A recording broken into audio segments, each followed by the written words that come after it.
ጋር ነው። ካልሆነ የአውሬዎች መጫወቻ እንሆናለን ማለት ነው።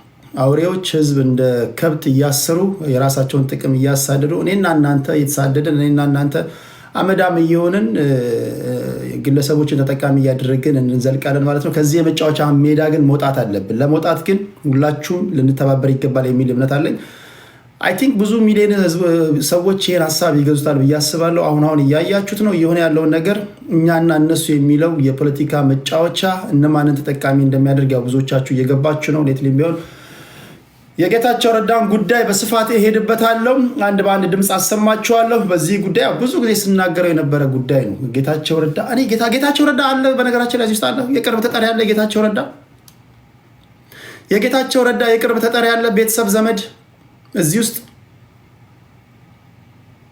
የአቶ ጌታቸው ረዳ የቅርብ ዘመድ አለ። ተወካይ ቁም ነገር ተወካይ አለ። ቁም ነገር አለ። የጌታቸው ረዳ እሳቸውም አሉ እሱም አለው ያወጣት ስለሆነ አለ። ጌታቸው ኦኬ አለ ካለ እባካችሁ ንገሩልኝ። ጌታቸው ረዳን እኔ ድሮም ወደዋለሁ። አሁንም ደግሞ ይበልጥ ነው የምወደው። በጣም ሆነስት ፖለቲከኛ ነው። በጣም የሚገርም ሰው ነው። ድሮም እኔ ልጅ እያለሁ የተናገርኳቸው ንግግሮች ዩቲዩብ ላይ አሉ። በነገራችን ላይ ገብታችሁ ሂዱ። አይ ዶንት ኖ ለምን እንደሆነ አላውቅም። የኔና የጌታቸው ረዳ ንግግሮች ይመሳሰላሉ። ነፍስ እንኳን ሳላቅ የምናገራቸው ንግግሮች ከጌታቸው ረዳ ጋር ይመሳሰላሉና በጣም እንደምወደው ንገሩልኝ ለማለት ያለው ካለም እንግዲህ አድርሱልኝ ለማለት ያለው ቁም ነገር የሚገርም ሰው ነው። አንዳንድ ሰዎች ከመንጋው ቀድሞ ይፈጠራሉ። ቁም ነገር መማር ትምህርት ቤት መግባት ብቻ አይደለም። አንዳንዱ እኮ በዶክተር ማዕረግ ደደብ አለ፣ በዶክተር ማዕረግ ድንጋይ አለ። የለም ዶክተር ሆኖ ከድንጋዮች ጋር ቁጭ ብሎ የሚወያይ የለም። እናትን እንዲህ ላድርጋት ምናምን እየተባለ የሚወያይ የለም አለ።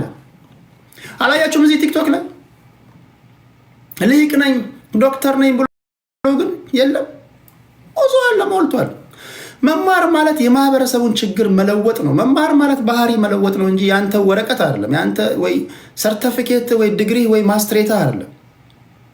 ቁም ነገር ስንት ስቱፒድ ጂነሶች አሉ መሰላችሁ? ስንት ባከታች ታፕ አድርግ ተብሎ ከስቴጅ ላይ የሚወርድ ስንት ዶክተር አለ መሰላችሁ እዚህ ቲክቶክ ላይ። ቁም ነገር የለም። ስለዚህ ወረቀት አይደለም፣ ወረቀት ሳይሆን እይታ ነው። እይታ ነው ቁም ነገር እኔ እይታ ነው። እና ጌታቸው ረዳ ሂዝ ልሂቅ ነው። ይሄ ምሁር ነው። ጌታቸው ረዳ ቁም ነገር ምሁር ነው። የሚገርም ሰው ነው። ምሁር ብቻ ሳይሆን የሚናገረው ንግግር ይገባቸዋል። ፖለቲከኛ ማለት የምትታገለውን ትግል ለማይገባቸው ሰዎች ወይም ደግሞ ለሌላው ለሰፊው ማህበረሰብ ማስረዳት ነው። ጌታቸው ረዳ የትኛውን ፖለቲካ ሲነግራችሁ ሊገባችሁ በሚችል ቋንቋ ፈትፍቶ ማስረዳት ይችላል። ከዛም ባሻገር ደግሞ ይሄ ለጊዜያዊ ጥቅም እዚህም እዛ የሚገባ ሰው አይደለም ጌታቸው ረዳ ቁም ነገር ቅልጥፍናው ምናምን ጎሉት አይደለም። የሆነው ነው። ከጌታቸው ረዳ ጋር የተያያዘ ነገሮችን ወደ እናንተ አቀርባለሁ ብያለሁ። ፋኖች ወደ 13 ወደ 14 አመራሮችን መርጠዋል። የአባት አርበኛም እንደዚሁ መርጠዋል። በፋኖች ምርጫ ዙሪያ ላይ ብዙ ድጋፍና ብዙ ትችቶችን ሰምቻለሁ። በወፍ በረር እሱን ሄድበታለሁ። ሌላ እዚህ ጋር የዶክተሮች ተቃውሞ እሱ ላስደምጣችሁ እስቲ ስቴጅ ላይ ይሄ አይደለም ይሄ የተማርነው ለባርነት አይደለም። የተማርነው ለባርነት አይደለም። ላጠናው ልጅነታችን ስንል እስከ ጥግ እንሄዳለን።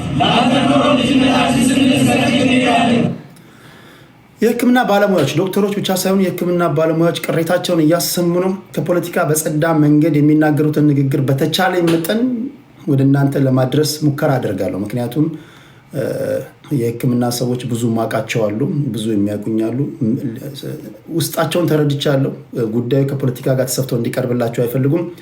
የማንም ፖለቲከኛ መጫወቻ መሆንም አይፈልጉም። ጥያቄያቸውን በራሳቸው እያነሱ ነው። ለመሆኑ ጥያቄያቸው ምንድን ነው? የጤና ሚኒስትርስ ምን ምላሽ ሰጣቸው? እሱን ወደ እናንተ አቀርባለሁ ለማለት ያህል ነው። እዚህ ጋር ይኸው የማታ ከሁለተኛ ክፍል ያቋርጡ ዘንጥ ብለው ይኖራሉ። የሕክምና ባለሙያዎች ግን እያማረሩ ነው። አይገርምም? ይቻለም ግን ይህ ዓለም ፌር አይደለም። ስማቸውን በአግባቡ ቲክቶክ ላይ መጻፍ የማይችሉ ሰዎች ይኸው እዚህ የተጸዳዱብን ነው። አይደለም ነው ስማቸውን በአግባቡ መጻፍ የማይችሉ ሰዎች እልም ያሉ ታጥበው የተቀሸሩ ሰገጤዎች እዚህ ላይ ዘና ብለው እየኖሩ ነው። 5 ሚሊዮን 4 ሚሊዮን እየሰበሰቡ ነው። እልም ያሉ እንከን ማያወጣላቸው ሰገጤዎች፣ እንከን ማታወጣላቸው ግን የሕክምና ባለሙያዎች ኢማጂን እችን ሀገር በተለይ ኢትዮጵያ ለትንተና ማስቸጋሪ ነው። ቁም ነገር እንደው ለትንተና ማስቸጋሪ ነው። የኛ ጉዳይ እንደው እንዴት እንደሆነ አላውቅም። ብቻ ግን የእነሱን ድምፅ አሰማለሁ ለማለት ያለው። ሌላው ጊዜ ካገኘሁኝ ከማህበራዊ ጉዳይ እነዚህ አርቲስቶች ምን አርጉ እንደሚሉን አላውቅም። ሚዩት ነኝ እንዴ? አልሰማም። ሚዩት ነህ ነው ወይስ ሙት ነህ ነው? ፊፊሻ ምንድን ነው? ሚዩት ነህ ያልሽኝ ወይስ ሙት ነህ ያልሽኝ?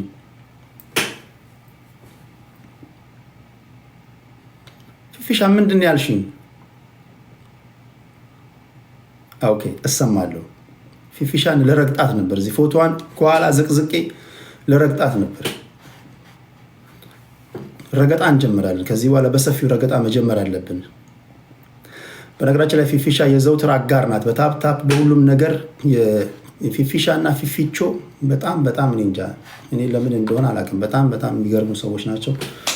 እሺ ምን ለማለት ፈልጌ ነው? እነዚህ አርቲስቶች ምን አርጉ እንደሚሉን አላውቅም። አይ ዶንት ኖ ምንድን ነው አርጉ የሚሉን? ግን ዳግማዊት ፀሐዬና ሳምሶን ታደሰ ቤቢ ምን አርጉ ነው የሚሉን? ሰርግ ላይ ተጠራለ፣ ሰርጋቸው ላይ ተጠርታችኋል። ቁም ነገር የአንዳንድ ባልና ሚስቶች ጉዳይ በሰፊው መተንተን ያለበት ይመስለኛል።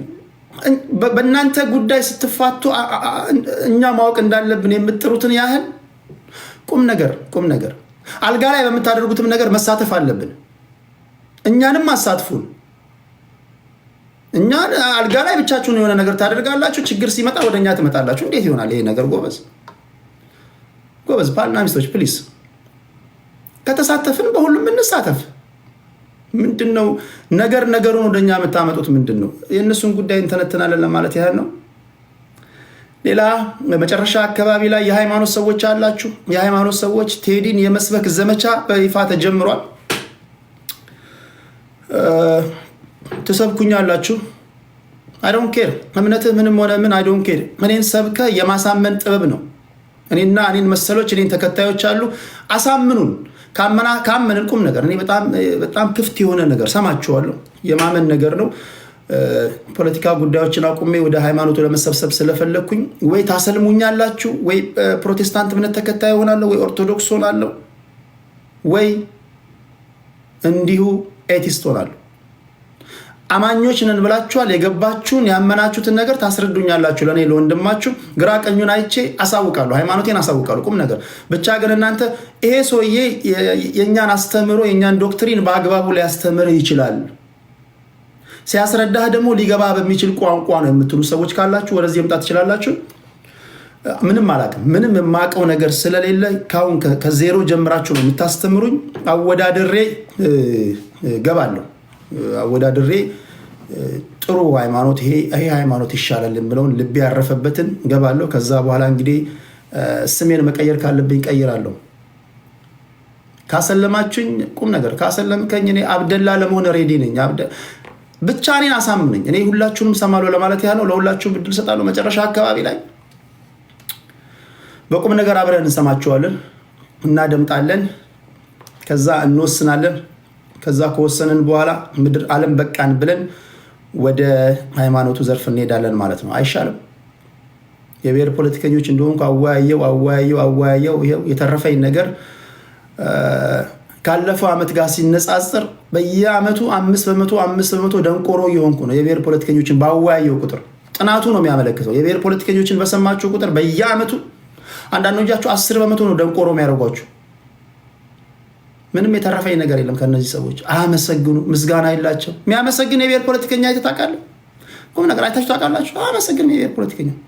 የብሔር ፖለቲከኛ ስትሰድቧቸው ነው የሚያመሰግኗቸው እንጂ የተመቻቸ ቦታ ተናግሮ እስኪጨርስ ማድመጥ ምናምን አይወዱም፣ በታምር አይወዱም። አሁን አንዱ ልጅ ስንት ጊዜ ሪኩዌስት ልኮ ትላንትና ነው ውድረት በስንት መከራ አስገባውት። አንድ ቀን ባስገባው አንድ ቀን ተሳድቦ ሄደ። አይወዱም። የብሔር ፖለቲካ ክብር አይወዱም የብሔር ፖለቲከኞች። እና ቁም ነገር ብታዋርዷቸው አልፈርድባችሁም ለማለት ያሉ። አንዳንዶቹ እኮ ሱፍና ከረባት ለብሶ የሚዋረድበት ቤት ይገባል እየተሰደበ ማለት ነው። በጣም ለመስማት የሚሰቀጥጡ ስድቦችን እየሰማ ማለት ነው። ስለዚህ አንዳንድ ሰዎች ለካ የብሔር ፖለቲከኞችን ባገኟቸው ቁጥር የሚያሸማቋቸው ወደው አይደለም። የሆነ ሆኖ ምንድን ነው አሁን ወደ ሃይማኖቱ ዘርፍ ልመጣ ስለሆነ ብሔር ፖለቲከኞች በቃኝ እያልኩኝ ነው። ሌላ ቦታ ሄዱ። እኔ ጨርሻለሁ። በዚህ 2 ወር ውስጥ አሳውቃለሁ ሃይማኖቴን። ለሃይማኖት መሪዎች፣ ለሃይማኖት ሰዎች፣ ለሃይማኖተኞች ጥሪ አድርጌያለሁ። ከዚህ ፕሮግራም በኋላ ካላችሁ ትመጣላችሁ፣ እንሰማለን። ኢየሱስ ያድናል እያሉ ነው ካሁኑ። ኢየሱስ ያድናል። አሜን። አንተ ራስህ የማንኪያ ነገድ ነህ አይደለ እንዴ? የማንኪያ ነገድ ነኝ እንጂ እኛ በብሔር አልተደራጀንም። እኛ ላሸዋችን ተቆርጧል፣ ጡታችን ተቆርጧል፣ ዳሌያችን ሰፍቷል ምናምን የሚል የመታገያ አጀንዳ የለንም እኛ እስካሁን። እሺ ኢየሱስ ያድናል፣ ኢየሱስ ያድናል። እሺ እየገቡ ነው። እስኪ ይኸኛው ቴዲ ጌታቸው ረዳ በነፃ ዝውውር እንደሚሄድ ብናቀድምን አረባ ዘበል እንደ ሮኬት ብትተኮስ የጌታቸው ረዳ ጭንቅላት ላይ አደርስምም። ጌታቸው ረዳ ይላል እንደ ሮኬት ቢተኩሱ የእሱ ጭንቅላት ላይ አደርስም። ምነው የምታወራው?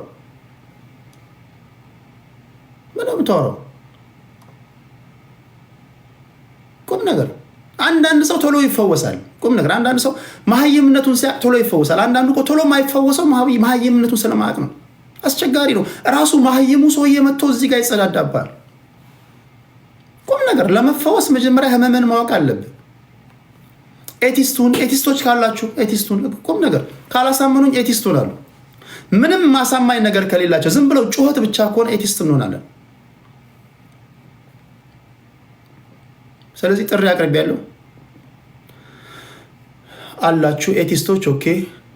ግን ኤቲስት ሲባል ዝም ብለህ እግዚአብሔር የለም ማለት ኤቲስት አይደለም። ብዙ ኤቲስቶች በእግዚአብሔር ህልውና ላይ አይደራደሩም። ኤቲስት የሆንክበትን ነገር ማስረዳት አለብህ። አንዳንድ ኤቲስቶች ዝም ብለው ስካርፍ ያደርጋሉ እንደ ሀገራችን ገጣሚዎች። ታውቃላችሁ የሀገራችን ገጣሚዎች አንድ ግጥም የሆነጫጭርና ቤት የማይመታ 2 መስመር ይጽፍና በማግስቱ ቡም ስካርፍ አድርጓል። እንደዛ አይደለም። ኤቲስት ከሆንክ እንዴት ነው ኤቲስት የሆንከው? ከሃይማኖተኞች ምንድን ነው ያንተ የተለየ ነገር? አንተ ጋር በመጣ ምንድን ነው ማገኘው? አሳማኝ ነገርህ ምንድን ነው? ዝም ብለህ ኤቲስት ነህ አይደለም። እንደዛ እንደማለት ተስፋ አደርጋለሁ።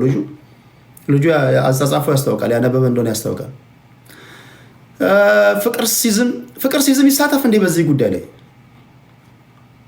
ፍቅር ሲዝምም ገብቶ እንዴት ነው ይሳተፍ? የመስበክ ፕሮግራሙ ላይ ይሳተፍ? እድል ሊሰጠው ወይስ ስላልተመዘገበ ይቅር? ይሳተፍ?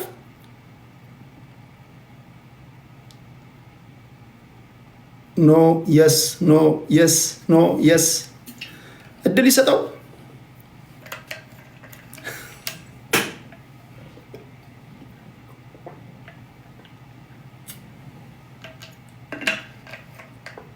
አረ እድል ይሰጠዋል። እድል ይሰጠው ወይስ እንዴት ነው? ዋቄፈና ራሱ ዋቄፈናም ራሱ ካላችሁ የዋቄፈና እምነት ተከታዮች ብቻ አሳምኑኝ። እኔ በእንጨት እመን፣ በድንጋይ እመን ብትሉኝ፣ በወፍ እመን ብትሉኝ ብቻ አሳምኑኝ። እኔ አም ሬዲ። እኔ ይሄ የእንትኔ ያጎቴ ምናምን ምለው ነገር የለም። እኔ ለራሴ እኔ ግለሰባዊ ነኝ። እንደምታውቁት በራሴ ዛቢያ መሽከረከር ሰው ነኝ። ብቻ አሳምኑኝ እቀበላለሁ ለማለት ያለው። እሺ ታፕ ታደርጋላችሁ፣ ወደ ዩቲዩብ ትመጣላችሁ። ነገር ቢበዛ በአህያ አይጫንም። ከዛ እናወራለና። እሺ እዚህ ጋር አንዳንድ ነገሮች ላስተካክል። ይህን ሙዚቃ ልጋብዛችሁ። ታፕ እያደረጋችሁ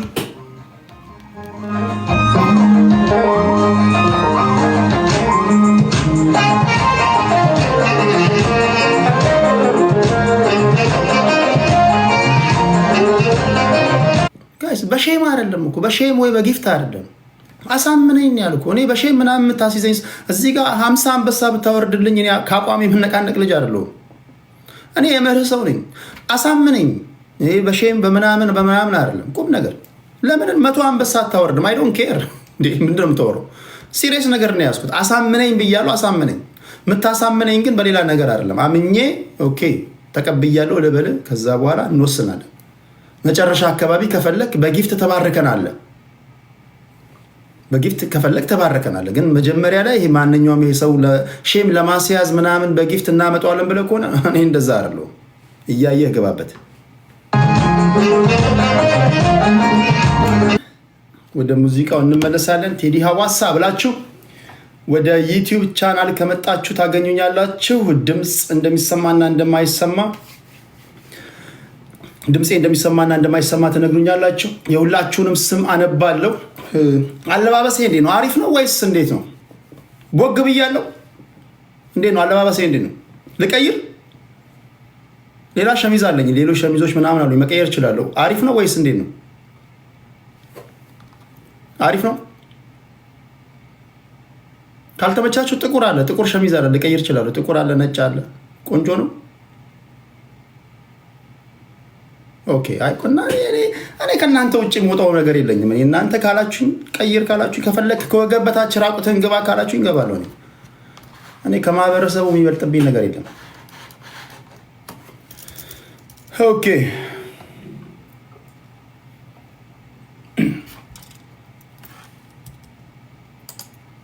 ወደ ዩቲዩብ ኑ፣ ቴዲ አዋሳ ብላችሁ እዛ እንገናኛለን። በፌስቡክ በዩቲዩብ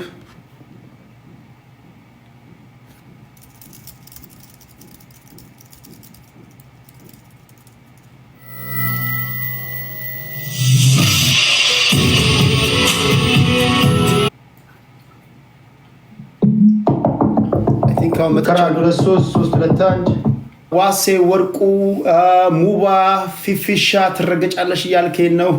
ፊፊሻችን ቤዛ ከተማ፣ ዲና ማኪ፣ ኪንግ ዝቄል፣ ዋሴ ወርቁ፣ ተስፋዬ ብርሃነ፣ ሁላችሁንም አመሰግናለሁ። ለመጀመሪያ ያህል ብዙ ነገሮች አሉ። የመጀመሪያው ነገር ጌታቸው ረዳ ጉድ አፍልተዋል። ጌታቸው ረዳ ይሄ የብሔር ፖለቲካ ከየት ወዴት በስፋት ልናወራው የሚገባ ነገር ነው። እኔ ምናልባት እኔን በቅርበት የምታውቁ ሰዎች የብሔር ፖለቲካን በተቻለ መጠን በጨዋ መንገድ ላለፉት 10-15 ዓመታት ከትምህርት ቤት ጀምሮ አደገኛ ነው፣ የብሔር ፖለቲካ ምንጊዜም ግለሰቦችን ተጠቃሚ በማድረግ ነው የሚገባደደው እያልኩኝ እጮሃለሁ። ጌታቸው ረዳ ተመሳሳዩ እንደ አጋጣሚ ሆኖ ብዙ ጊዜ ጌታቸው ረዳ ህወሓት ውስጥም እያሉ የሚናገሩት ንግግር ነፍሴን ይማርካታል። ቁም ነገር የሚናገሩት ንግግር ከኔ ሀሳብ ጋር ይስማማል እና እሳቸው በጣም የሚገርም ኢንተርቪው ያደረጉት ከቀድሞ መስሪያ ቤቴ ከፋና ጋር ፋናዋ ኢንተርቪው አድርገዋል። አይ ቲንክ ባልሳሳት ለመጨረሻ ጊዜ ውጭ ጉዳይ ያሉ ጌታቸው ረዳ እዚህ መስሪያ ቤት ከሙፈሪያት ካሚል ጋር የቄሮና የፋኖ ሙቭመንት በነበረ ሰዓት ኢንተርቪው ሰጥተው ነበረ።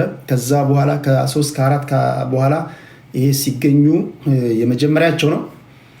ከማህበራዊ ጉዳይ ምነግራችሁ ነገር አለ። የመጀመሪያው ከትግራይ ጉዳይ እንዲሁ የጌታቸው ረዳን ኢንተርቪው አንድ በአንድ እንሰማለን። ፊፊሻይ ቴንኪው። ላይክ ሼር እያደረጋችሁ ግቡ። ሱፐር ስቲከር ሱፐር ቻት የሚባል ነገር አለ። ሚዲያ ያለ አድማጭ ተመልካች ድጋፍ የትም አይደርስም።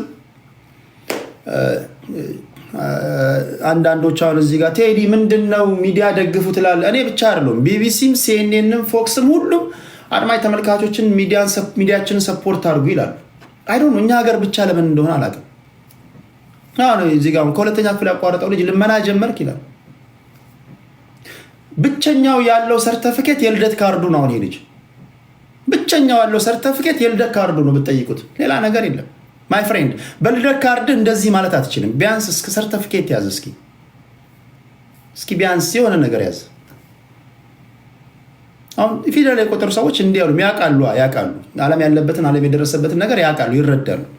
እነ ቢቢሲ እና አልጀዚራ ሁሉም ዊኪሊክ ሁሉም በአድማጭ ተመልካች ድጋፍ ነው ያሉት እያልኩ አንድ እዚህ ጋር ማህበረሰብ ውስጥ የሚርመሰመስ ትንሽዬ ልጅ ጋር መተህ ልመና ጀመርክ ትላለህ።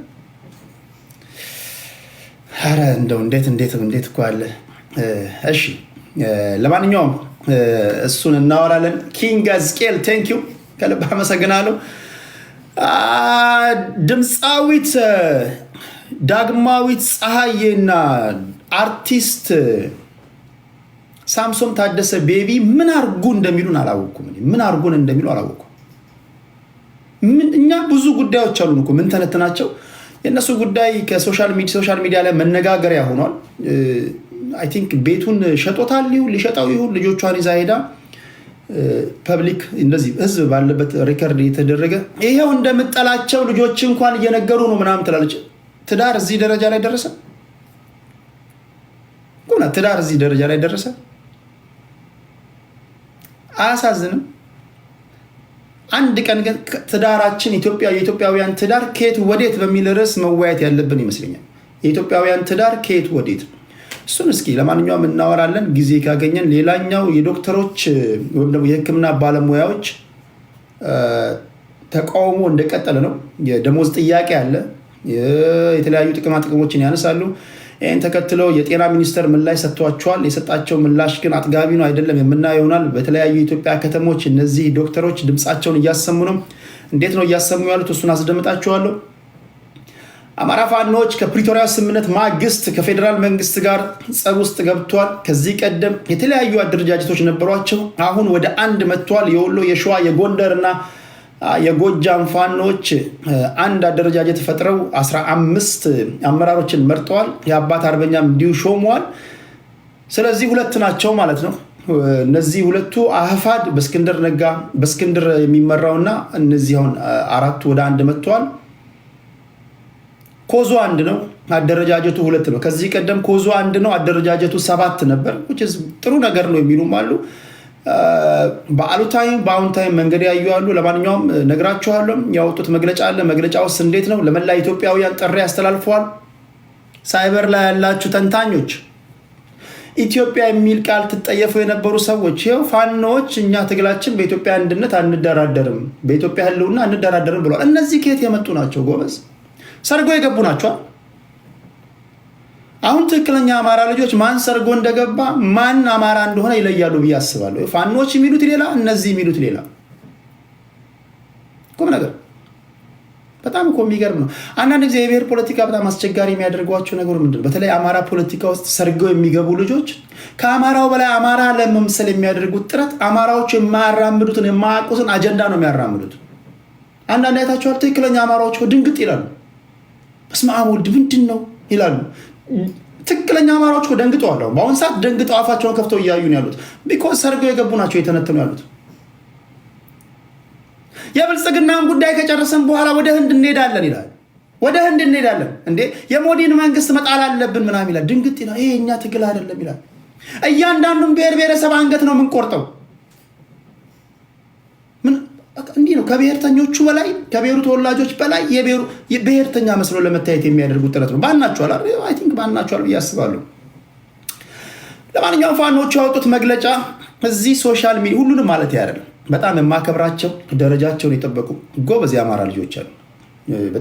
በተለይ ከክልሉ ወጥተው ሌላ ክልል ጋር ኖረው ሌሎች ብሔሮች እንዴት እንደሚኖሩ ያዩ አማራዎች ሲተነትኑና ሰርገው የገቡት ሲተነትኑ የሰማይና የምድር ያህል ልዩነት አለ። ቁም ነገር። ለማንኛውም የፋኖ አደረጃጀቶች ሞዴሬተሮች ባካችሁ ይሄ ልጅ ቦለኩት ባካችሁ። እምቢ ካለ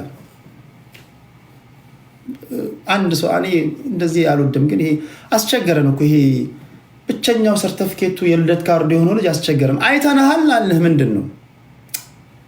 እሺ ለማንኛውም ይሄ ማህበራዊ ጉዳይ ነው። ዘናፈታ እያለን እናወራለን። ከተቅለበለበ እንደዚህ ከተቅለበለበ ሸኙት፣ ላይመለስ ሸኙት። ስንት ሰው እዚህ አስተማሪ ኮመንቶችን እየሰጠ የሚያንጽ ገንቢ ሀሳብ አስተያየት እየሰጠ ያንተን አስተያየት የምናነብበት ጊዜ የለም። የአይናችንን ኔትወርክ ቢዚ አታርገው ፕሊዝ ለማለት ያለው። እሺ እነዚህ ናቸው። እንኳን ደህና መጣችሁ፣ እንኳን ደህና ቆያችሁኝ። ላይክ፣ ሼር፣ ሰብስክራይብ እያደረጋችሁ ትገባላችሁ። ይህን ከጨረስኩኝ በኋላ ምንድነው ማደርገው? ለሃይማኖተኞች ጥሪ ያቀርባለሁ። ለሃይማኖተኞች ጥሪ ያቀርባለሁ ማለት ምን ማለት ነው? እስካሁኗ ህይወቴ ድረስ ቴንኪዩ ተሸኝቷል አሉ። ቴንኪዩ ሄደ፣ ወደ አባቱ ሄደ። ስልችት ይላል። አንድ ጊዜ እኔ ስድብ አይ ዶንት ኬር። አንዴ ግን ካነበብኩኝ በቃ ምንድነው መደጋገም? አነበብን።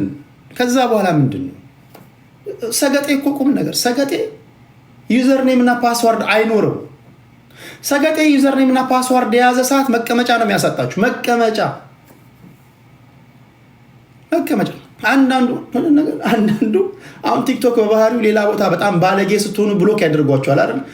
ካላችሁበት ቤት ወይም ብሎክ ከተደረጋችሁበት ቤት አውቶማቲካሊ ሌላ ላይቭ ውስጥ ያስገባቸዋል እና አቁም ሌላ ላይቭ ውስጥ መግባታቸው። ስድብ በዛው ይቀጥላሉ። እንደዚህ አይነት ሰዎች ብዙ ጊዜ ገጥሞኛል። ከበደ ቤት ብሎክ ሲደረጉ አውቶማቲካሊ እኔ ጋር ይመጣሉና በዛው ይቀጥላሉ።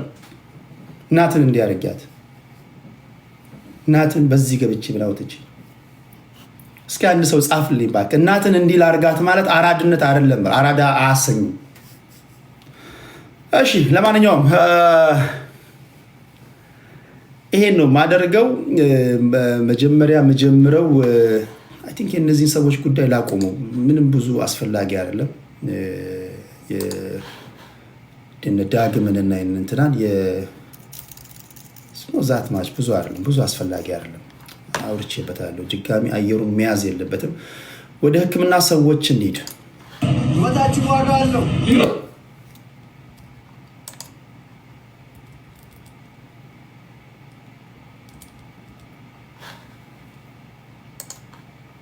ድምፃቸው ድጋሚ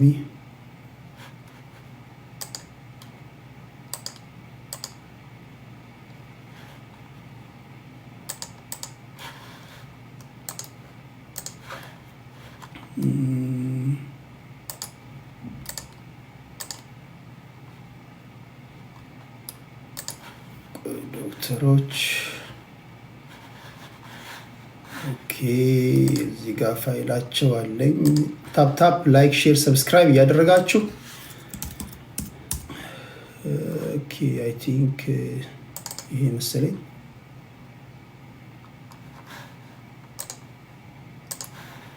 ይሄ አይደለም። ፋይል እኮ አይጥፋባችሁ። ፋይል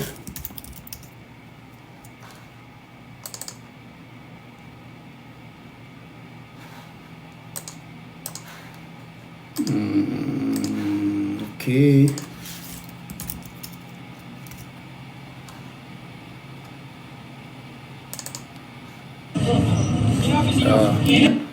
እሺ ላይክ ሼር እያደረጋችሁ በዩቲዩብ በቲክቶክ በፌስቡክ ያላችሁ በሙሉ ወደ እናንተ እመጣለሁ። የመጨረሻው ምንድነው የሃይማኖት ጉዳይ ያላችሁኝ ዩቲዩብ ላይ ያላችሁ ይሄን ማስታወቂያ ልንገራችሁና ወደ እነዚህ እመጣለሁ። የራሴን ልክ እንደ ሁላችሁም ሃይማኖት የራሴ እንዲኖረኝ ፈልጌያለሁ። ስለዚህ ለሁሉም ሃይማኖተኞች ለሁሉም ሰባኪዎች ጥሪ አድርጌያለሁ። መታችሁ ቴዲን የመስበክ ዘመቻ በሚል እያንዳንዳችሁን እንሰማለን። እኔ ቤት ያሉ ሰዎች እዚሁ ሰዎች አሉ። አብረን እንሰማና እንወስናለን ነው ዘመቻው ያ ነውና ካላችሁ ይሄን ከጨረስኩኝ በኋላ ከእናንተ ጋር ቆይታ አደርጋለሁ ለማለት ያለው። ኦኬ ይሄ እዚህ ጋር የምታዩት የሕክምና ሰዎች ናቸው። መጀመሪያ ይሄን ላድርግላችሁ። የጤና ባለሙያዎች ናቸው። ይሄ ላይን ጥሩ አይደለም። ይሄኛው ላድርገው።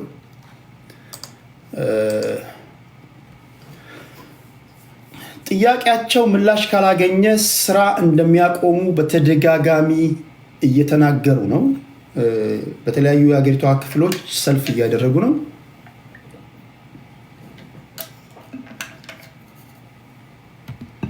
የጤና ባለሙያው ሌላ ነገር አይደለም የጠየቅነው። እኛ የጠየቅነው የደሞዝ ክፍያ፣ የጤና መድን ሽፋንና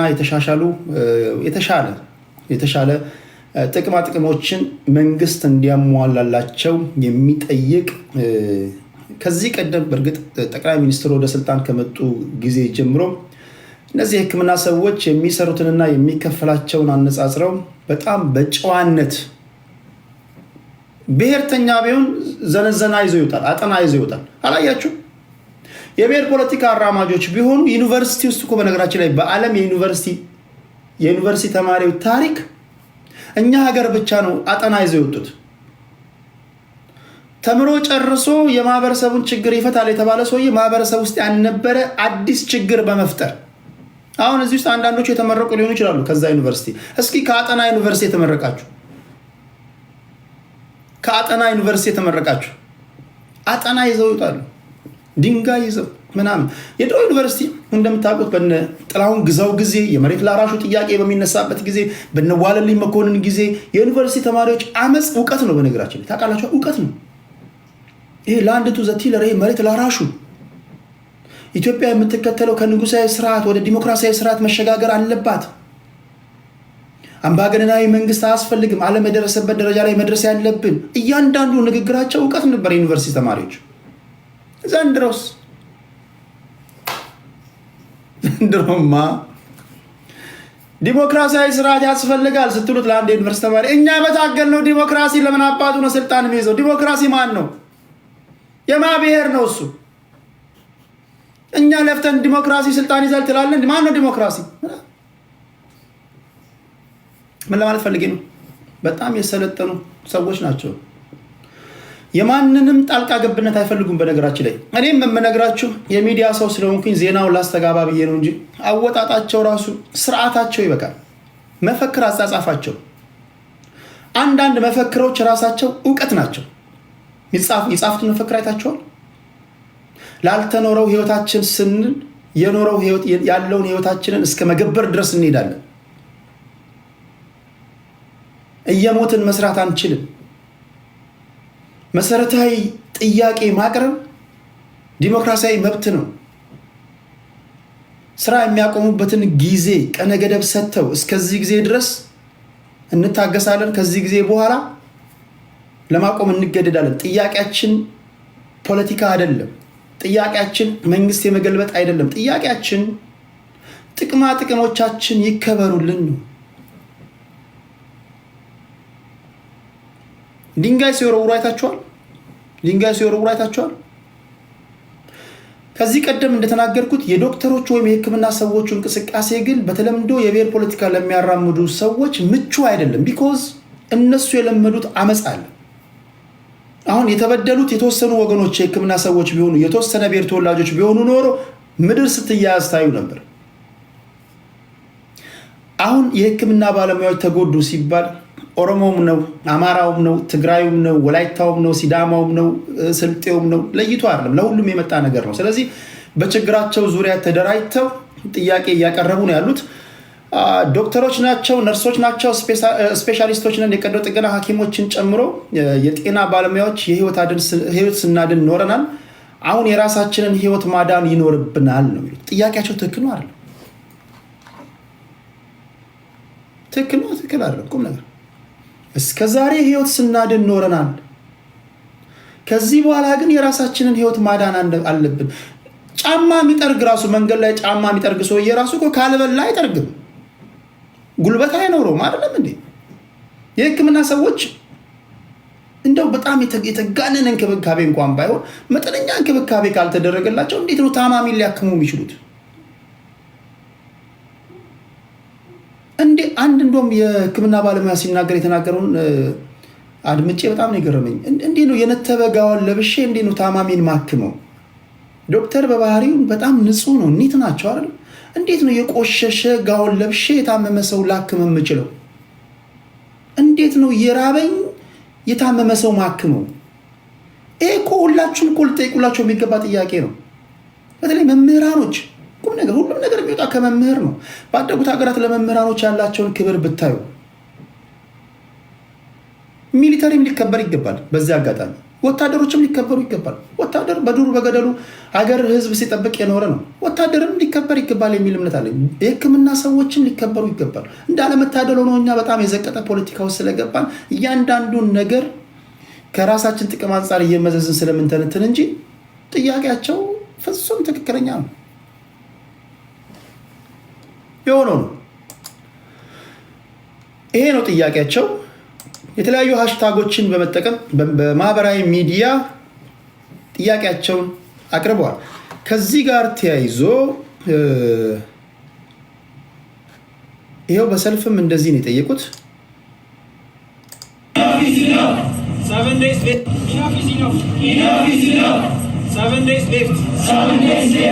የተማርነው ለባርነት አይደለም። ላልተኖረው ልጅነታችን ስንል እስከ ጥግ እንሄዳለን። ላልተኖረው ልጅነታችን ስንል እስከ ጥግ ድረስ እንሄዳለን የሚል ገብቷቸዋል። ይሄ ንግግራቸው ሊገባችሁ ቁም ነገር፣ ይሄ ንግግራቸው ሊገባችሁ ሚኒመም 8ኛ ክፍል መድረስ አለባቸው። ከ8ኛ በታች ያላችሁ ተንታኞች አይገባችሁ። ምንድነው ላልተኖረው ልጅነታችን የሚሉት? ምንድነው? ቀላል ነገር ነው፣ ውስብስብ ነገር ነው አይደል? ገብቷችኋል? ግን ላልተኖረው ልጅነታችን ስንል ድጋሚ ላስደምጣችሁ። ለመሰላችሁ አንዳንዶች ምን ለማለት ፈልገው ነው ብሎ ሲወዛገቡ ስለሰማኝ ነው። ምን ማለት ነው? ያልተኖረ ልጅነት አለ እንዴ ምናምን እያሉ ሲወዛገቡ የሆነ ቦታ ሲከራከሩ ሰምቻቸዋለሁ። ላልተኖረው ልጅነታችን ላልተኖረው ልጅነታችን ስንል እስከ ጥግ ድረስ እንሄዳለን። እድሜ ልካቸውን ሲማሩ የኖሩ ናቸው። ወጣትነታቸውን ልጅነታቸውን በትምህርትና በማንበብ ላይ ያሳለፉ ናቸው። ቁም ነገር በአንተና በእነሱ መካከል ያለው ልዩነት እነዚህ አእምሯቸው ይጠይቃል። አንተ ቁም ነገር የሆነ ብሔር ውስጥ ገብተው እኮ ይሁዳ የሚፋፋም እኮ ቢሉ እኮ አንቱ የተባሉ ሰዎች ናቸው ነው አይደለም? የሆነ ብሔር ውስጥ ገብተው በቃ ፈድ ብለው ገብተው የሆነ ቋንቋ ይናገራሉ። በቃ እንትን የተባለው ብሔር እኮ እንትንን ቆርጦባል፣ ይሁዳ የሚፋፋ ምናምን ተሰቃይታል፣ ተበድላል፣ ይሁዳ ምናምን ቢሉ መጽሐፍ ይጽፋሉ፣ ከዛ ይሸቅላሉ፣ ይቸበችቡታል። ምን የተለየ ነገር አለው? እድሜ ልካቸው ወጣትነታቸውን በትምህርት ያሳለፉ ናቸው። ከዛም አልፎ ተርፎ ደግሞ ተገቢው ክብር እንኳን ሌላው ነገር ይቅር፣ ተገቢው ክብር እንኳን እንዴት ይነፈጋቸዋል? በመንግስት በኩል ጥያቄያቸውን ተቀብሎ ኦኬ ጥያቄያችሁን ተቀብለናል፣ ህመማችሁ ህመማችን ነው፣ እናስተካክላለን ካለንበት ነገር አንጻር አገሪቷ ጦርነት ውስጥ ነው ያለችው፣ ነገሮችን እያስተካከልን ነው፣ ግድ የላችሁም ታገሱን። አንድ ነገር ነው። በተለይ በመንግስት በኩል ስፖክስ ፐርሰን ሆነው የሚቀርቡ ሰዎችን ብታዋቸው ደም ያፈላሉ፣ ደም የሚያፈሉ ናቸው። ከቤት ንብረታችሁ ተፈናቅላችሁ ቅሬታ ብታቀርቡ መጀመሪያ ህገወጥ ድሃ ነበር፣ ከአሁን ህጋዊ ድሃ ነው ያደረግን፣ ምንድን ነው የምታካብዱ ይላል። አንዳንድ ምላሾች ቁጣን ያበርዳሉ። አንዳንድ ምላሾች ደግሞ የበለጠ በቁጣ ላይ ቤንዚን ይጨምራሉ። ዶክተሮች ከሌላ ትበልጣላችሁ እንዴ? እናንተ ከሌላው ፕሮፌሽን ትበልጣላችሁ እንዴ? ምንድነው ጥቅማ ምናምን የምትሉት ብሎ አንዳንዱ ምላሽ የሚሰጠው ይሄ ቀላል ነገር እንዳይመስላችሁ የተስፋፋ ይሄዳል። ዛሬ በህክምና ሰዎች ተነስቷል፣ ነገ በተማሪዎች ይሄዳል፣ ከዛ በኋላ በመምህራን ይሄዳል፣ ከዛ በወታደሩ ይሄዳል፣ ከዛ በተለያዩ ሙያ ውስጥ ያሉ ሰዎች የመንግስት ሰራተኛው ሊነሳ ይችላል። ስለዚህ ስፖክስ ፐርሰን የሚሆኑ ሰዎች በተለይ መንግስት ከምንም ነገር በላይ ከጠቅላይ ሚኒስትሩ በላይ ስፖክስ ፐርሰን አድርጎ የሚመርጣቸው ሰዎች በጣም ተናጋሪ መሆን መቻል አለባቸው። በጣም ጎበዝ መሆን መቻል አለባቸው። ሀሳባቸውን አደራጅተው ሲናገሩ ውሸትን እንኳን ቀመሞ ሲያቀርቡ ጎበዝ መሆን መቻል አለባቸው። አሁን እኮ የምታያቸው ሰውየው ራሱ ውሸት ነው። ስፖክስ ፐርሰን ሆኖ የሚቀርበው ሰውየው ራሱ ውሸት ነው። ከረባት አስተሳሰሩ ያናዳቸዋል፣ ሸሚዙ ያናዳቸዋል፣ ጃኬት ላይ እንደገና ከረባት አስሮ ነው የሚመጣው።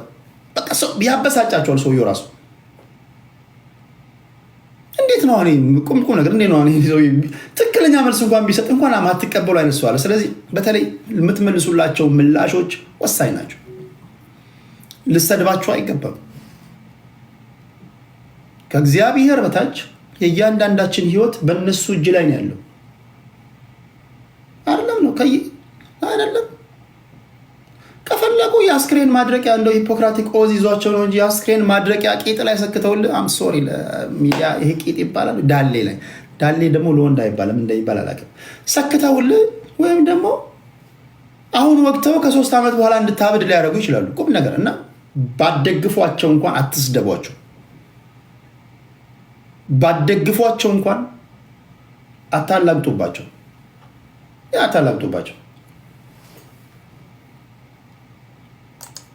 ህይወታችን ዋጋ አለው። እርካታ ቤት ኪራይ አይከፍልም።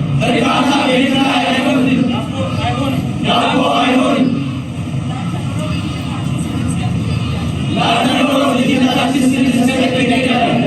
ኢነፍ ኢዝ ኢነፍ። የተማርነው ለባርነት አይደለም። ኢነፍ ኢዝ ኢነፍ። ለጤና ባለሙያ የጤና ዋስትና ይገባዋል። የጤና ፖሊሲ ማሻሻያ በተለይ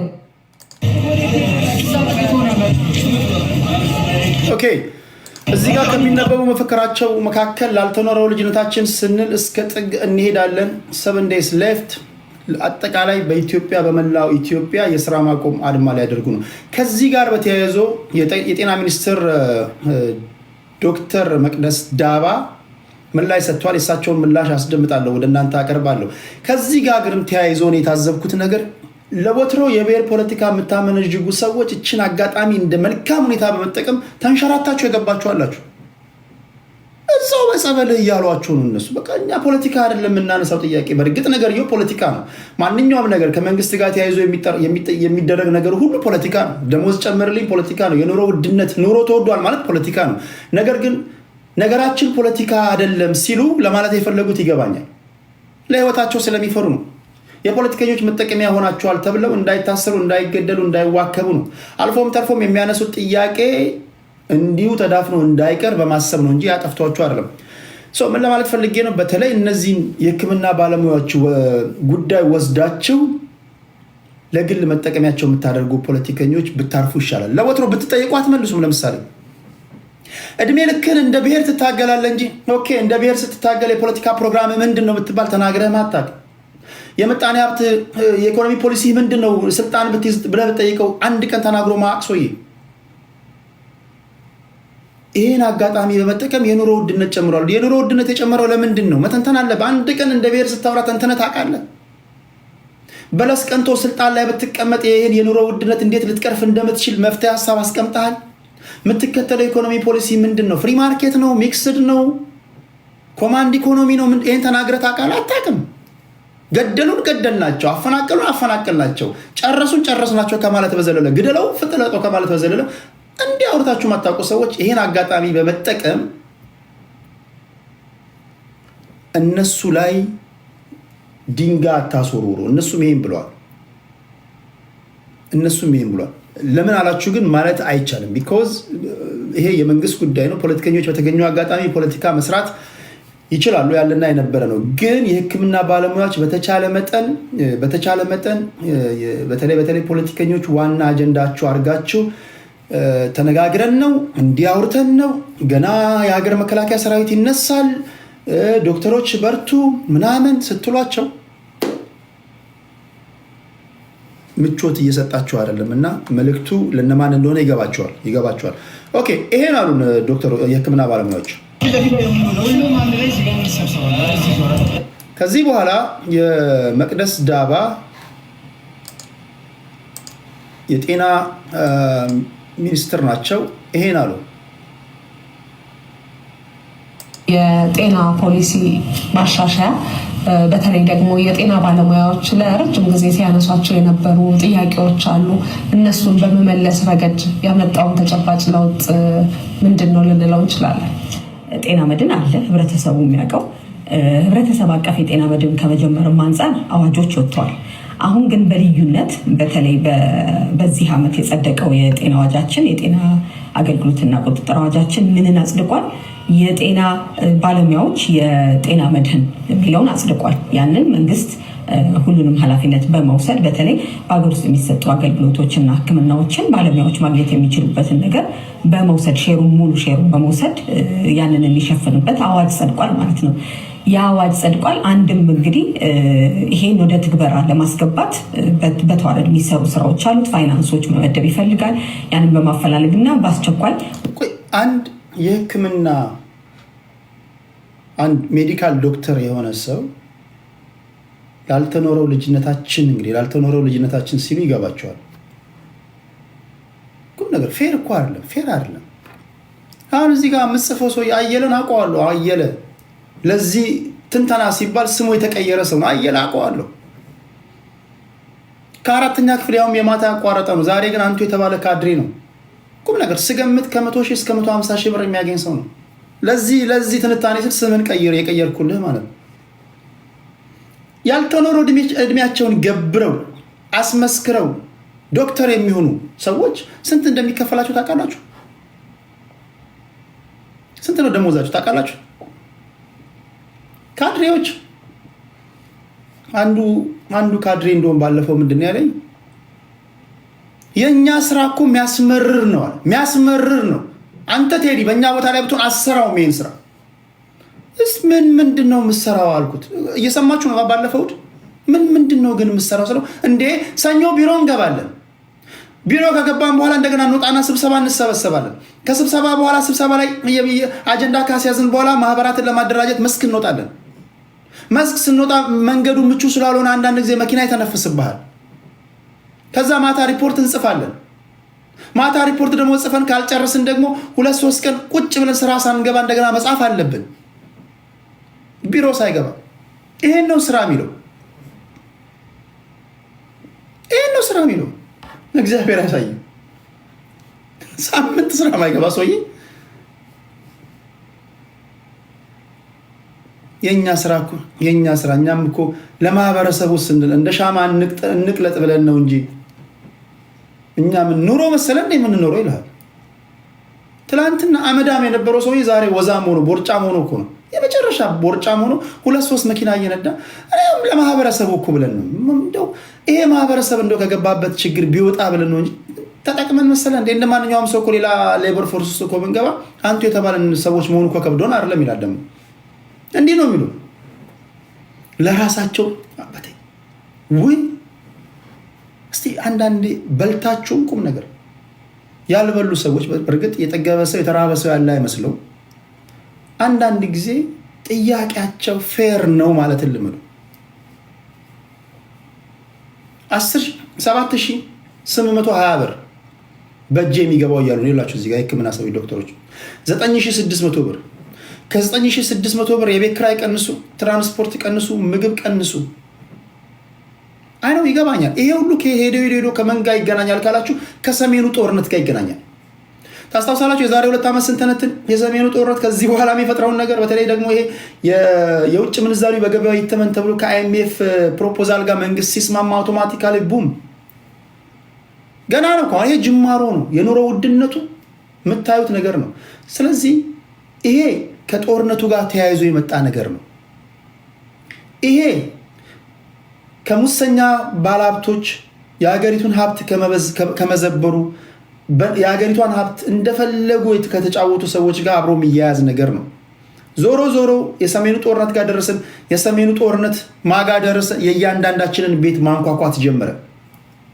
የእያንዳንዳችንን ቤት 20 የማይሞሉ ባለስልጣናቶች በፈጠሩት ድብድብ እንደ ህዝብ የሀገር ኢኮኖሚ ወገቡ ተሰበረ። ይኸው ዶክተሮች ዛሬ የሚጠይቁት ጥያቄ ይሄን እኮ ኦኬ የሆነ ሆኖ ደሞዛችን 9,110 ብር ነው።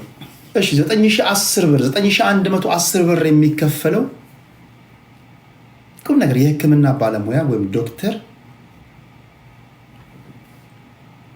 ምናልባትም እሺ ከእናቱ ጋር ነው የሚኖረው በሉ ወይ ከቤተሰቡ፣ ይሄም አሳፋሪ ነው። ከቤተሰቡ ጋር እንኳን የሚኖረው እንኳን ብትሉ ከሚኖርበት ቤት ወደ መስሪያ ቤት ለመሄድ የታክሲ ትራንስፖርት ያወጣል። አሁን ያለውን ታውቃላችሁ። የታክሲ ወይም ደግሞ በክፍለ ሀገር ካላችሁ ባጃጅ ነው የሚጠቀሙት።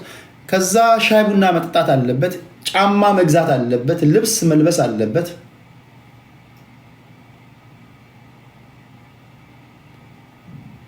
እኒህ የህክምና ባለሙያዎች በእንደዚህ አይነት ሁኔታ ታማሚን ቁም ነገር ሊያክሙ ይችላሉ? ደስተኛ ሆነው ሊያክሙ ይችላሉ? አይችሉም። እንደውም ትዕግስተኛ ናቸው። በጣም ትዕግስተኛ ናቸው።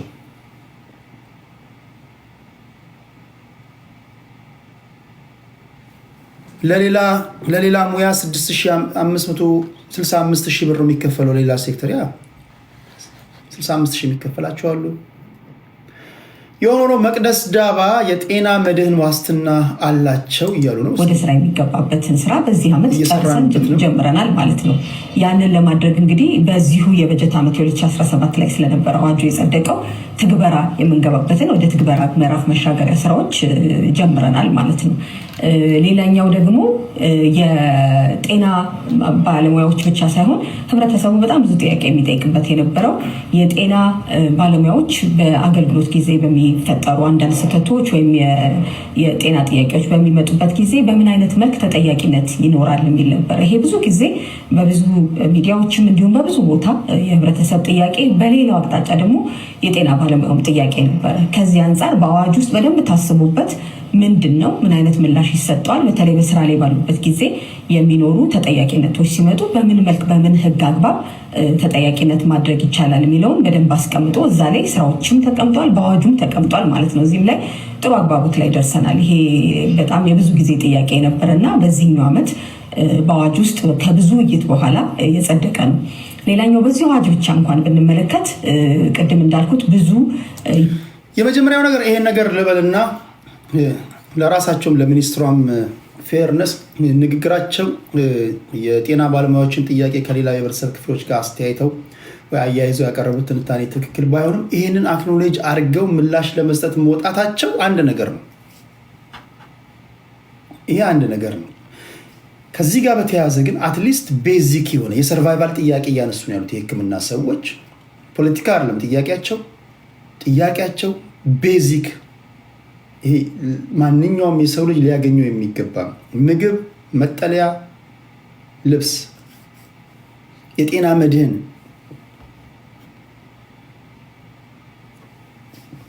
እኛ ሌላውን እያከምን ለራሳችን ማንሆንን። እኔ ምድር ከተፈጠረ ጀምሮ እንዲህ ያለ ሰላማዊ ትግል አይቻላክም። እንዲህ ያለ ሰላማዊ ጥያቄ አይቻላክም። ቁም ነገርና አሁንም በተቻለ መጠን የጤና ባለሙያዎች ወይም የጤና ሰዎች የሚያነሱትን ጥያቄ መንግስት እንዲሁ በዋዛ ሳያየው አፋጣኝ ምላሽ ቢሰጣቸው የሚል መልእክቴን ለማስተላለፍ እፈልጋለሁ። ካልሆነ ግን ነገርየው የተስፋፋ ሊሄድ የሚችልበት ነገር ሊኖር ይችላል የሚል እምነት አለኝ። ቢኮዝ አሁን ባለው ሁኔታ እንደምታውቁት ይሄ የነዚህ የብሪቴን ሁድ ኢንስቲትዩሽን የሚባሉት ወርልድ ባንክ እና IMF የውጭ ምንዛሪው በገበያው ይተመን የሚለውን ፖሊሲ መንግስትን አሳምነው ፕሮፖዛል አቅርበው ካጸደቁ በኋላ መንግስት ተግባራዊ አድርጓል። መንግስት ተግባራዊ ሲያደርግ ከIMF ተርምስ ኤንድ ኮንዲሽን ጋር ለመስማማት ብዙ ነገሮችን መስራት ይጠበቅበታል። የመጀመሪያው ነገር ጦርነት ማቆም ነው። ኢምፖርት ሰብስቲት ማድረግ አለባቸው። ያ እየሆነ ያለ አይመስለኝም። ቢኮዝ በመቀሌም በሐዋሳም በተለያዩ ከተሞችም እንኳን ኢንቨስተሮችን ሊስቡ ያሉትም ኢንቨስተሮች አገር ለቀን እንወጣለን እያሉ እየሰማን ነው። ኢምፖርታችን ከኤክስፖርታችን በበለጠ ቁጥር ደግሞ ወይም ደግሞ ትሬድ ዲፌክት ውስጥ ስንገባ ደግሞ የውጭ ምንዛሪያችን ከIMF የተበደርነውን ከውጭ ዕቃ ለመግዛት የምንጠቀምበት ከሆነ ነገም ከነገ ወዲያም ሌሎች የመንግስት ሰራተኞች ተመሳሳይ ጥያቄ ማንሳታቸው የማይቀር ነው። ጦርነት እያለ ጦርነት ሲባል በወለጋም በአማራ ክልልም በትግራይ ላይም የተተኮሰው አሁንም እየተተኮሱ ያሉት ጥይቶች ሁሉ ዶላር ናቸው። በነገራችን ላይ ዶላር ነው እየተተኮሰ ያለው። ስለዚህ ከIMF የተገኘው 5 ቢሊዮን ዶላር መሳሪያ ለመግዛትና ቀለሃ ለመግዛት የምንጠቀምበት ከሆነ እንዲሁም ደግሞ ሰብስቲቱት ማድረግ ሲገባን እያስገባን ላለናቸው እቃዎች እነዚህ አንዳንዶቹ ላግዠሪ ጉዶች ናቸው፣ አንዳንዶቹ ደግሞ እዛው በሀገር ውስጥ ልንተካቸው የምንችላቸው ነገሮች ናቸው። ለእነሱ የምናውላቸው ከሆነ መጨረሻ ላይ ሄዶ ምንድነው የሚሆነው? የምጣኔ ሀብት ባለሙያዎች እንደሚናገሩት ከዚህ የከፋ ነገር ላይ ልንወድቅ እንደምንችል ይናገራሉ። ስለዚህ በተቻለ መጠን የጤና ባለሙያ አሁን ባለው ሁኔታ በነገራችን ላይ ታውቃላችሁ፣ አሁን ባለው ሁኔታ የጤና ባለሙያዎችን ደሞዝ እንኳን 4 እጥፍ እንኳን ብታደርጉላቸው ችግራቸውን አይቀርፍም። ካለው የኑሮ ውድነት ካለው ኢንፍሌሽን በመነሳት ማለት ነው። ቢኮዝ አገራችን ላይ እንደምታውቁት ደሞዝ ስትጨምሩ ብዙ ነገሮች አብሮ ይጨምራሉ።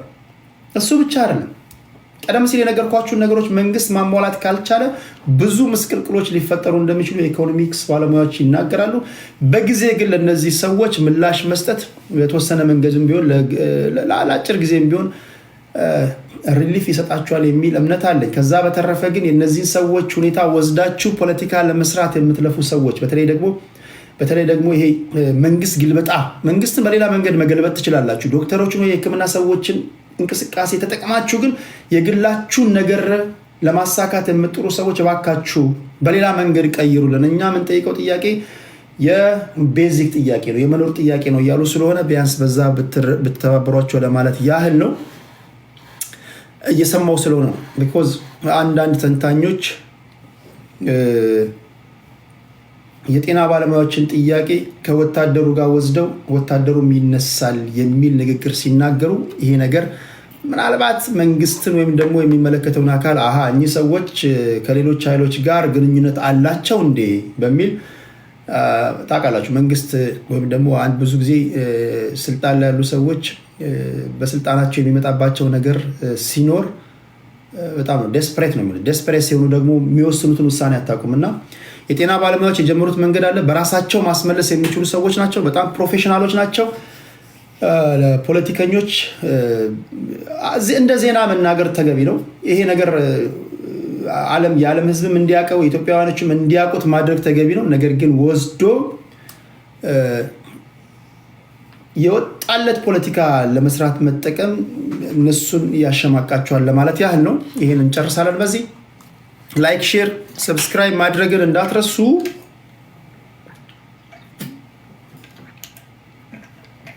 መሀል ላይ የእናንተን ኮመንት አነባለሁ። እሺ፣ ሁላችሁም በጉጉት የምትጠብቁት አንድ ፕሮግራም አለ። ትላንትና ጌታቸው ረዳ ጉድ አፍልተዋል። ጌታቸው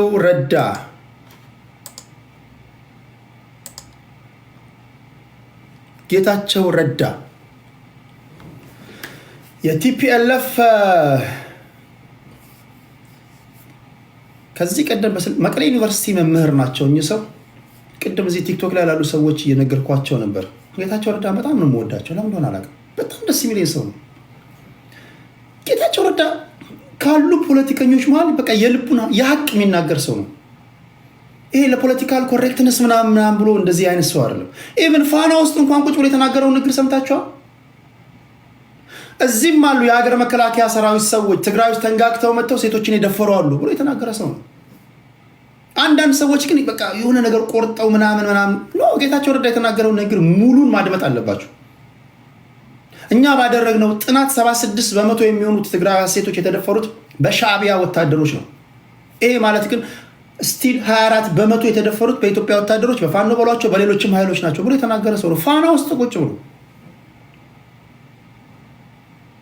እንዲህ ያለ የሚናገር እንዲህ አሁን በድፍረት የሚናገረውን ፖለቲከኛ አለ ቆም ነገር ጌታቸው ረዳ ለሀቅ የሚኖር ሰው ይመስለኛል። እኔ በአካል አላውቀውም፣ ግን በጣም ደስ የሚለኝ ሰው ነው። ትላንትና በጦርነት ወቅት ጌች ሳኒታይዘር ጌች በጣም ምርጥ ተናጋሪ ስትሉ የነበራችሁ ሰዎች ዛሬ ደግሞ እናንተ መስማት የማትፈልጉትን ነገር ሲናገር ጌች ብልጽግና ሆንክ ምናምን ብትሉ ትዝብት ነው። የጌችን ነገር አስደምጣችኋለሁ። በጣም የሚገርም ነገር ነው የተናገረው። የሚገርም ጉድ። ይሄ ለቲፒኤልኤፍ ብቻ አይደለም፣ ለሁላችሁም ለብሔር ፖለቲካ አራማጆች፣ ለአራማጆች አይደለም፣ እርግጥ ለኦፒኒየን ሊደሮች አይደለም፣ ለተከታዮች ከሎሬት ጸጋዬ ገብረመድህን ቃላት ልዋስና ለመንጋዎች መንጋ ይሏቸዋል። ከሰው መንጋ እንገለል ያሏቸው ለመንጋዎች ዝም ብለህ የምትንጋጋ ቆም ብለህ ማሰብ አለብን። ይህን ግን ለማድረግ እኔ ለትግራይ ተወላጆች አንድ ማስተላለፈው ነገር አለ። አሁን የብሔር ፖለቲካ በእኛ ይብቃ፣ ትውልድ ይዳን ማለት አለብን። ፖለቲካችን ከብሔር ፖለቲካ ወደ ሀሳብ ፖለቲካ መምጣት መቻል አለብን። ይህን ደግሞ የትግራይ ምሁራኖች የትግራይ ሊቃኖች ካላገዙ ካልተሳተፉበት አይ ዶንት ቲንክ ስኬቱን የሚጎናጸፍ አይመስለኝም። ስለዚህ በተለይ ምሁራኖች የትግራይ ብሔር ተወላጆች አሁን ቆም ብለን ማሰብ ያለብን ይመስለኛል። ይሄ የዶክተሮችን አመፅ እያያቸው ነው። እነዚህ ዶክተሮች ብሔራቸው ወላይታ ነው፣ ጉራጌ ነው፣ ሲዳማ ነው፣ አማራ ነው፣ ትግራይ ነው፣ ሁሉም ተበድለዋል። የብሔር ፖለቲካ አራማጆችን ወይም ኦፒኒየን ሊደሮችን ተጠቃሚ በማድረግ ነው የሚገባደደው። ከዚህ ውጪ ምንም ቀለም አትቀባባ ማይ ፍሬንድ። እውነት እኮ ነው የምናወራው፣ እውነት ነው የምነግራችሁ። የብሔር ፖለቲካ ከፊት ሆኖ ይውደም ይፋፋም ያለውን ህይወት ነው የሚለውጠው እንጂ ይውደም ያሉትን ከኋላ ያሉትን አይለውጥም። ይለውጣል። የለወጠላችሁ አላችሁ። መገርሳ አሁን እኔ መገርሳን አውቀዋለሁ። መገርሳ ስሙሳ ነው። እስካሁን ድረስ በቤት ኪራይ ነው ያሉት። ሰው ቤት ተከራይቶ ነው የሚኖረው። እዚህ ጋር እያዩአችሁ ነው። አማራ ልጆች አላችሁ፣ የትግራይ ልጆች አላችሁ፣ የወላይታ ልጆች አላችሁ። ኦሮሞ ብለህ ፖለቲካ፣ አማራ ብለህ ፖለቲካ፣ ትግራይ ብለህ ፖለቲካ ምንድን ነው ይሄ?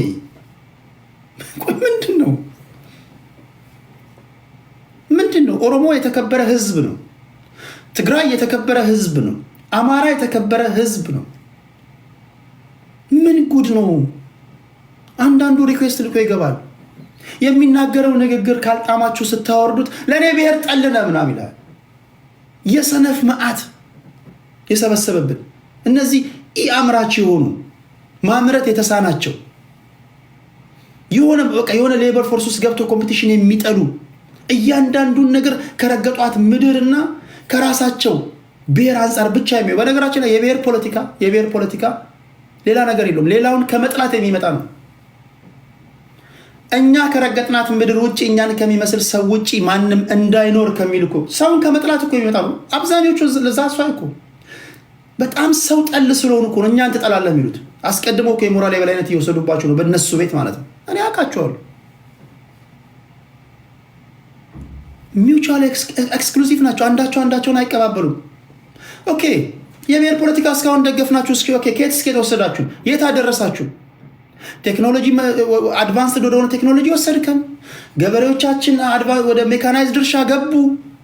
ተማሪዎቻችን በትምህርታቸው አመርቂ ውጤት እንዲያመጡ አደረጋችሁ። በዓለም አቀፍ ፖለቲካ ላይ ኮምፒቲሽን እንዲኖረን አደረጋችሁ። የውጭ ጉዳይ ፖሊሲያችን ጠንካራ እንዲሆን አደረጋችሁ። የት ነው የወሰዳችሁ? እንዲህም ስትሏቸው እንደሚሉ ታውቃላችሁ። እንቅፋት የሆኑብን ኢትዮጵያውያኒስቶች ናቸው ይሏቸዋል። ምክንያት አያጡ፣ በቃ የሚያላክኩበት አያጡ። ይኸው አሁን ያለንበት ቦታ ላይ አደረሳችሁን ለማለት ያለው። ኦኬ፣ ለማንኛውም የአቶ ጌታቸው ረዳን ኢንተርቪው በጥሞና እናድምጥ እስኪ። በወርቅ ዘረፋ፣ በሰው ንግድ፣ ኬላ ወጥሮ መዝረፍ፣ በመሬት ወረራ ወዘተ የዛሬ 5 ዓመት የዛሬ 6 ዓመት 7 ዓመት ቁም ነገር በጣም ልጅ እያለው ዩቲዩብ ላይ ስለ ቲፒኤልኤፍ የሰጠሁት እኔ እያንዳንዱ ነገር የኔ ፐብሊክ ሪከርድ ነው። ከልጅነት ጀምሮ የተናገርኩት አለ። እኔ ዝም ብዬ ትናንት እንደነበርኩ ምናምን አይደለም። የሚያውቁኝ ያውቁኛል። ቲፒኤልኤፍ ቁም ነገር በጣም ከክብር ጋር ቲፒኤልኤፍ ህዝባዊ ወያኔ ሓርነት ትግራይ በሚል የተሰበሰቡ ፖለቲከኞች ማፊያ ናቸው። አልገባችሁም? እኔ የዛሬ 7 ዓመት ስናገር ነበር። የጦርነቱ ወቅት ስናገር ነበር። ድሮ ሚዲያ ላይ በምሰራበት ሰዓት ቲፒኤልኤፍ እስኪ ጻፍልኝ፣ ቲፒኤልኤፍ ማፊያዎች ናቸው። አይ ዶንት ኖ እንዴት እንደሚገባችሁ አላውቅም። ኢታሊያን ጆብ የሚል ሙቪ አይታችኋል? የመጨረሻ ማፊያዎች ናቸው።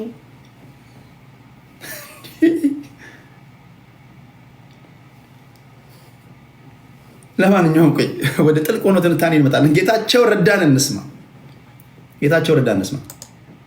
ላይ የተሰማሩ ዋና ዋና የታጣቂና የፖለቲካ አመራሮች እንዳሉና ይህም የሰላም ጠንቅ እንደሆነ በግልጽ ወጥተው ደፍረው የተናገሩበት ወቅት አለ። ይህ እንደተጠበቀ ሆኖ 2 ጥያቄዎች ግን ይነሳሉ። አንደኛው በቂ ጥናትና ማስረጃ ካለ ህዝቡ በስም እንዲያውቃቸው ለምን አልተደረገም የሚል አንዱ ነው። ከዚህ ሌላ ደግሞ ለምን በህግ አልተጠየቁም? እንደዚህ የሚታወቁ ከሆነ ይህን ያህል አምረው የሚቃወሙት ነገር እንደሆነ በተደጋጋሚ ገልጸዋልና እዚህ አካባቢ ያለው ነገር ምንድን ነው? ቅድም ያልኩ ፕሮቴክቲቭ ስቱፒዲቲ ፖለቲከኞቹን ነው ያጠቃል። እንደኔ አይነቱን የበደለው አካል የነበረ በጦርነት ወቅት ግን የተፈጠረውን ጥፋት በሰላም ስምምነት ማክተም አለበት ብቻ ሳይሆን የትግራይ ህዝብ ካሁን በኋላ ተገዶ ካልሆነ በስተቀር ፈልጎ ወይ በአንድ በሌላ መልኩ በፖለቲካ አመራር ሰበብ የሚሆን በሌላ ምክንያት ጦርነት መግባት የለበትም የሚል እምነት ያለኝም ሰው ጭምር እንደዚህ አይነት ወንጀሎች እየተፈጸሙ አንድነታችን ጥንካሬ ነው ብለን ስለምናምን በነገራችን ላይ ስለ ብሔር ፖለቲካ ጥቅምና ጉዳቱን እናወራለን። ጊዜ ካገኘው ሰዎችንም አስገባለሁ።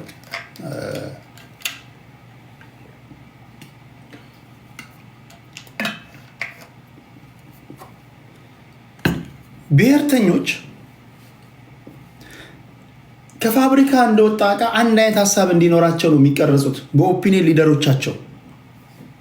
ከዛ መሃል አንድ ፈንጠር ብሎ የሚያስብ ሰው ቢገኝ፣ ለምሳሌ በአማራ ብሔርተኞች መሃል ማህበረሰቡ ከገባበት መንገድ ሊወጣ የሚችለው በዚህ መንገድ ነው ብሎ የረቀቀ ሀሳብ የሚያመጣ አንድ የአማራ ብሔር ተወላጅ ቢገኝ ቀጥቅጠው ያጠፉታል።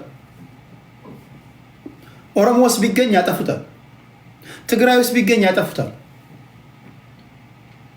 አሁን ጌታቸው ረዳ ለተናገረው ንግግር አብዛኞቹ የቲፒኤልኤፍ ደጋፊዎች ድሮም ጥርጣሬ ያለን ጌታቸው ረዳ እኮ ትግራዋይ አይደለም ማለት ጀምሯል። ከመንጋው ሳቤ የተለየ ሀሳብ በእርግጥ ሁሉም አይሉም። አሁን የትግራይ ፖለቲካ በነገራችን ላይ በጣም በሚገርም ሁኔታ የተለወጠ ነው። የሚገርሙ ልጆች እየመጡ ነው። የቲፒኤልኤፍ ደጋፊዎች ነው ያልኳቸው። እነዚህ በጣም ፕሮ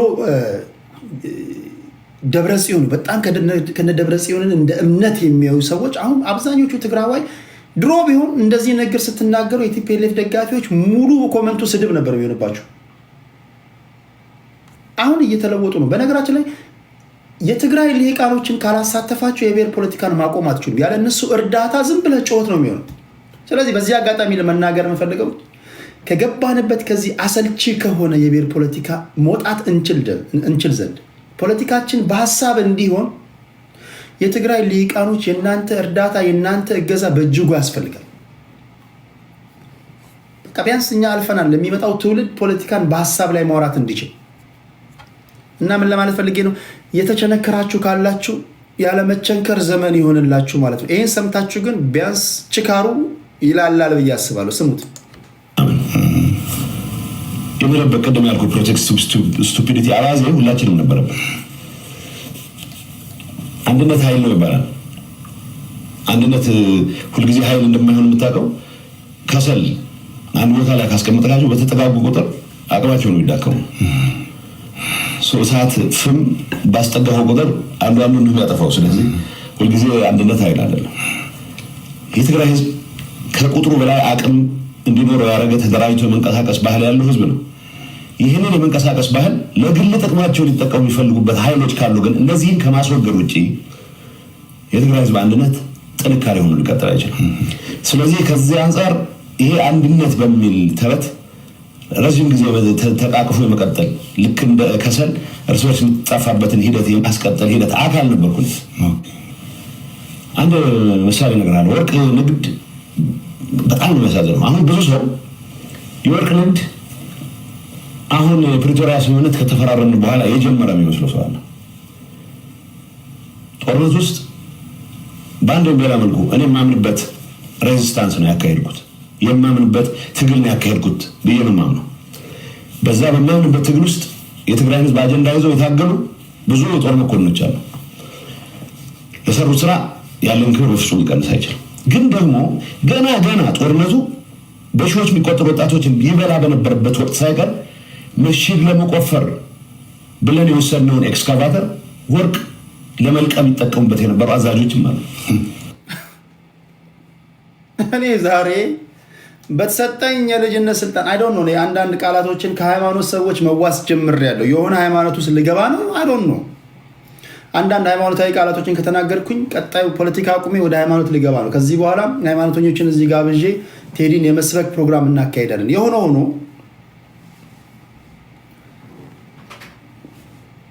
ከግለሰብ መብት ይልቅ የቡድን መብት መቀንቀን አለበት የሚለውን እኔ ጀስት ፌስ ቫሊዩ ትቀበላላችሁ። ኦኬ፣ ግን የትኛው የቡድን መብት? አሁን የኔ ጥያቄ የብሔር ፖለቲካ መኖር አለበት የምትሉ ሰዎች ከመሪዎቻችሁ ወይም ከኦፒኒየን ሊደሮቻችሁ የተሻለ ኑሮ እየኖራችሁ ነው ወይ? ትግራዋይ ወርቅ ህዝብ፣ ትግራዋይ ወርቅ የሆነ ህዝብ ነው። ህዝቡ መሬቱም ወርቅ ነው።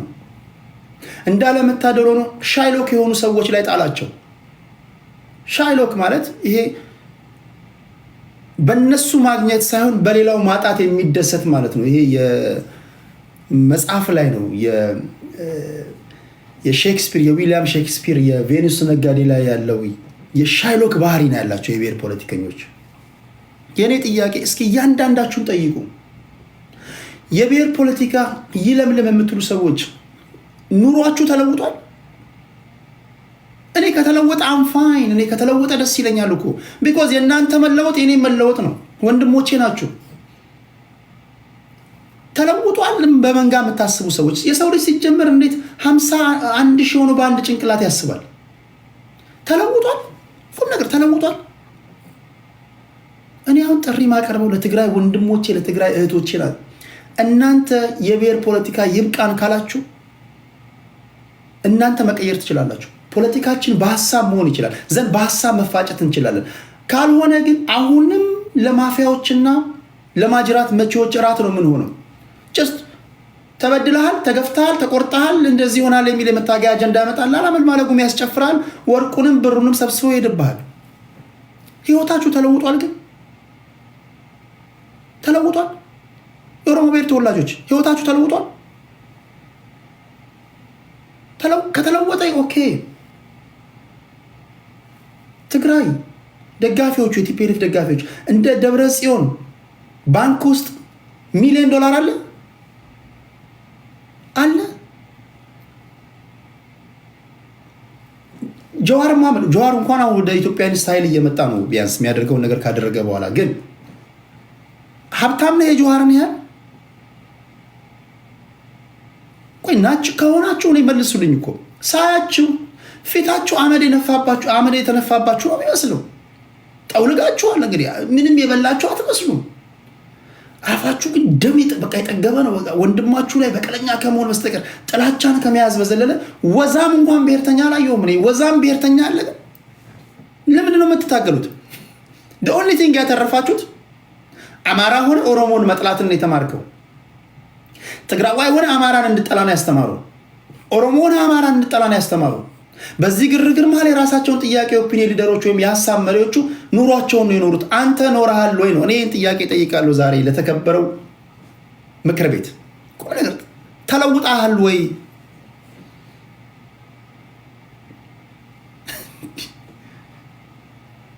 ሱሪን ቢያስወልቁ ፓንት ሳታደርግ ፓንት ሳይኖር አዲስ አበባ የኛ ናት ምናምን ትላለህ። አዲስ አበባ የቻይኖች ናት። አዲስ አበባ የነዋሪው ነው። አዲስ አበባ የህንዶች ናት። አዲስ አበባ የኛም አይደለችም። አሁን አዲስ አበባውን ገንዘብ ያለው ነው የሚኖር